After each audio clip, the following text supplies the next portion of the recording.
1. Hello, everyone, and welcome to another edition of the Lynn Lowdown. I'm your host, Wesley Days, and today we're talking to Mr. Norris Guscott. He is the leader of the Lynn Food Security Task Force. Good afternoon to you, sir. How are you? Afternoon, Leslie. How are you doing? I'm pretty good. I'm doing pretty good. Let's get right into it. I want to talk about the Food Security Task Force because I think it's really interesting. What is your mission? What is the task of the task force? So the task of the task force are two main tasks. One is to centralize the ongoing food distribution and food access operations in the city. The second is to overall safeguard the city's food system. We aim to do that by policy, funding, program implementation, and most importantly, community partnerships with the different organizations that are in the task force. Absolutely. So is there going to be, and this is kind of a weird question, but is there going to be a food shortage anytime soon in Lynn? Should people be worried about their security? Because I know another thing is making sure food is secure in the community. Is there going to be a food shortage in Lynn anytime soon? So I wouldn't say food shortages, and it's really hard to predict into the future. But I will say that a pandemic is going on, and that might impact some of the food supply lines. Which makes it even more important to focus on getting agriculture locally and focusing on, locally grown produce. So to answer the question directly, no one knows what's going to happen with the pandemic, with COVID-19. Will there be a food shortage? Maybe. Does that mean that folks are going to go hungry and starve? No. We have 13 members and growing on the Food Security Task Force, and we aim to ensure that nothing like that ever happens in this city anyways. So no worries to the Lynn residents. We've got it.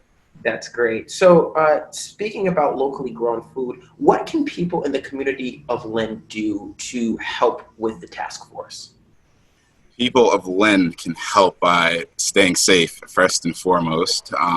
Secondly, they can help by helping their fellow neighbor, whether that's donating extra produce, whether that's volunteering at one of the many organizations within the task force, whether that's checking in on a neighbor, whether that's reporting something that they've heard that's off about Lynn's food system to a task force member or myself. Just being vigilant and being a good neighbor is how Lynn residents can help the task force. Absolutely. And so we were talking about food security and the shortage side, but also the security that many people are losing their jobs right now, and they're not really having the financial ability to put food on their table. What can people do to ensure that they're getting a meal every day? And how can the task force help with that? So what folks can do to ensure that they are getting, so let's talk about food insecurity, right? So food insecurity is trouble getting enough healthy and affordable produce into the household. That looks different from area to area. In Lynn, that is tied to socioeconomics. How much money have I got to spend per week on groceries? How far is the closest full service grocery store? Do I know which, fruits and vegetables gives me the nutrients? So the food insecurity comes in many different bubbles. What Lynn residents can do is they can educate themselves on, the resources that are available and the food that they need and the food that they need, and that their, food insecurity doesn't necessarily mean that, you don't have access to food in the sense that, you can walk down to some areas in Lynn and you see that it's a condensed area with junk food. That's access to food, but that's not necessarily the healthiest food. And so there's a twofold. So educate, learn about what is healthy for your body, learn about the resources that the city has, learn about what's happening with the DTA, SNAP and HIP, come to farmers markets, reach out to the Salvation Army or any one of the organizations within the task force, and that's how we can help. In terms of specifically economics, I just submitted a proposal on behalf of the task force for roughly $10,000. That's going to subsidize 2,000 pounds of food for Lynn's most vulnerable folks. that's going to run pilots of food hubs where we can do that educating and that resource sharing that I was just talking about. And lots more room for connections there. And so that's just some of the ways that the task force is addressing some of the food security issues. Still a lot more to do, but it's a start. Absolutely. So at the top of my questions were, what was the mission and kind of the overall goals, but kind of in a timeline basis, where do you hope to see the task force within the next year? Good question. I see the task force. So first of all, safeguarding the food system of Lynn is ongoing. So we'll always be keeping an ear to the ground of what's happening and how we can help.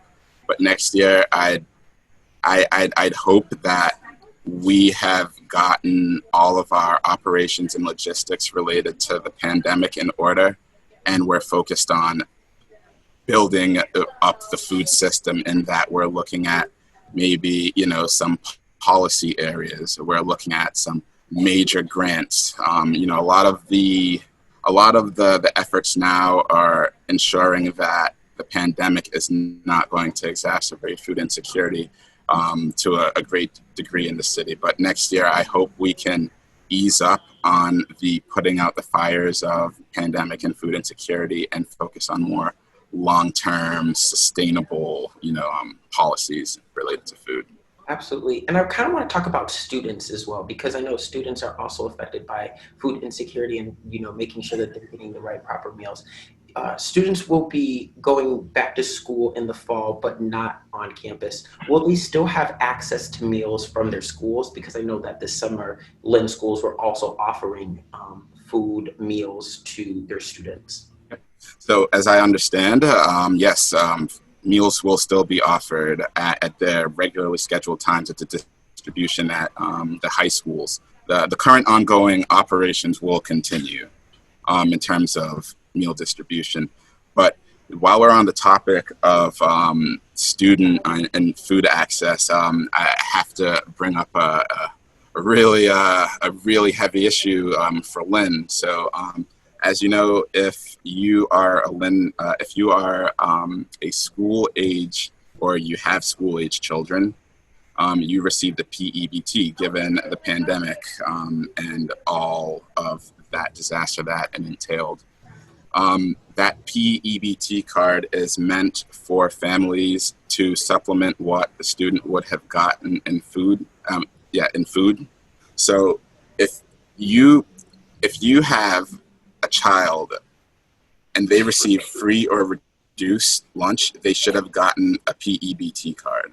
So that means if you have 3 children who are school aged and receive free or reduced meal prices, they should have gotten a PEBT card. And if not, DTA should be called immediately.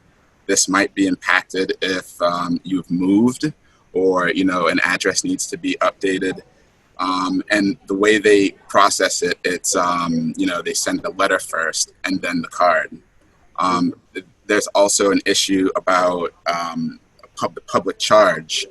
Just want to let everyone know that the PEBT, that is meant for the child and not the parent. In fact, I believe you have to use the social, unless DTA has changed the process, it's the social security number of the child that you have to use to activate the card. And also, I just want to stress, please, for Lynn residents to not throw away the PEBT cards.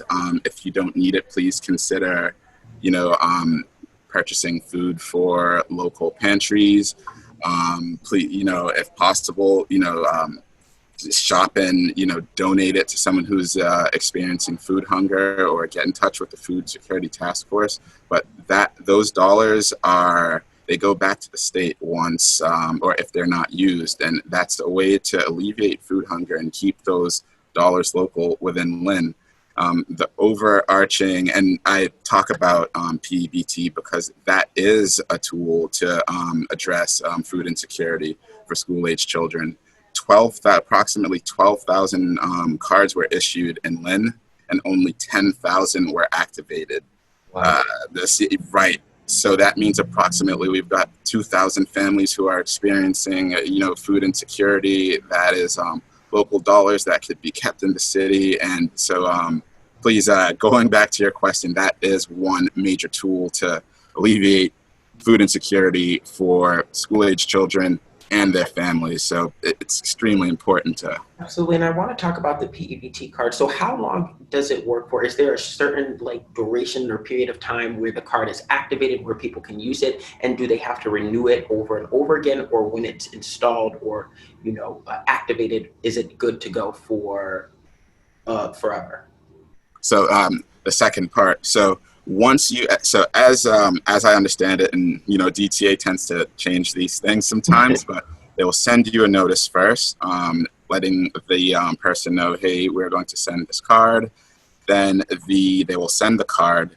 The card is activated. Once the card is activated, you will receive a total of $399 in 2 different installments. So it's, as of now, after you've gotten the second installment, there aren't any more funds. That does not mean that it's not active, because there might be a third issuance. There might be a fourth issuance. That's a very good, important point to raise. Please, everyone, hold on to the card and don't throw them away. There is a chance that more issuances will happen. And so I hope that answers the question. Yes, no, absolutely, absolutely. What tools we talked about PEBT, the PEBT card. What other tools should people be using for food security during this time? Because I know that it's, PEBT is kind of securing students, but what can adults do or adults use to make sure that they're getting the food and nourishment that they need? Brilliant question. So there's SNAP, there is HIP and HIP is used at farmers markets as well. There is WIC for women and children. Speaking of the grant for the task force that we just got, that's targeted towards women or families with women who are parenting children 10 years or younger. So that's another avenue. There is the Salvation Army that served over 1.3 million meals. There is Food for Thought's new food pantry that focuses on culturally relevant food. I know that we have some work to do in terms of transportation and being able to get the produce and the food to the residents, but there are definitely resources around the city that are available. And at the state level, there are all of the benefits, SNAP, HIP, WIC, that are definitely at an adult's disposal. Absolutely, perfect. And so can they go online and sign up for these different programs and food programs? Absolutely, yep.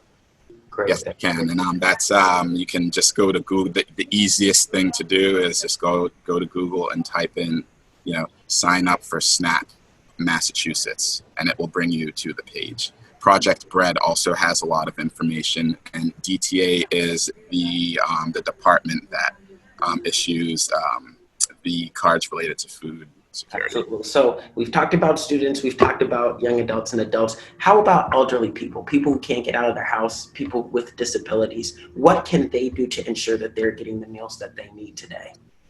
So again, I'm thinking back to the task force. I know Greater Lynn Senior Services, they play a huge role in ensuring that our elderly residents are taken care of. I know that New Lynn Coalition, they have a delivery service, and they are targeting COVID positive, individuals, disabled individuals, individuals who can't leave their house. And again, we need to build up that capacity for delivery. But between GLIS, and I know even there are a few ward counselors who, I could get in contact with if there are a couple of elderly or disabled, or let's call them vulnerable populations. There are definitely resources in the city available for them, and more so can bring it to them. And we are actively working to build that capacity. Absolutely. So you were talking about kind of policy making is another big part of this task force, making sure that there's policies in place that help people of Lynn with food security. Are there any policies in the making right now that Lynn community members should know about? That's a good question. So the art of policy making.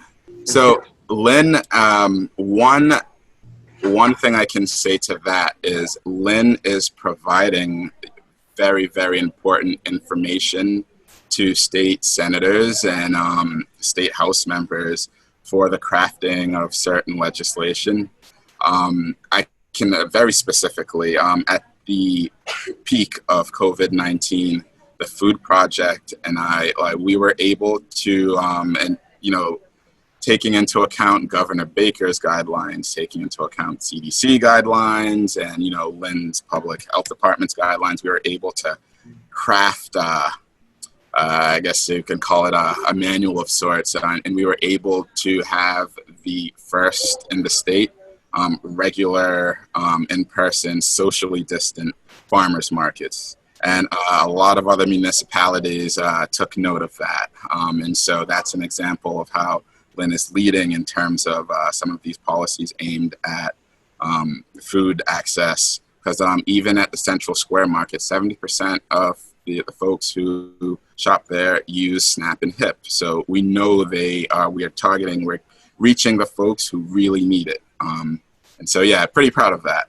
That's great. That's great. Mr. Norris Guscott, thank you so much for sitting down with me today. I really appreciate it. Oh, it's my pleasure, Wesley. Thank you for interviewing me. Thank you so much. Thank you. Have a good day. Cheers. Another edition of the Lynn Lowdown. I'm Wesley Days. Have a good day, everyone.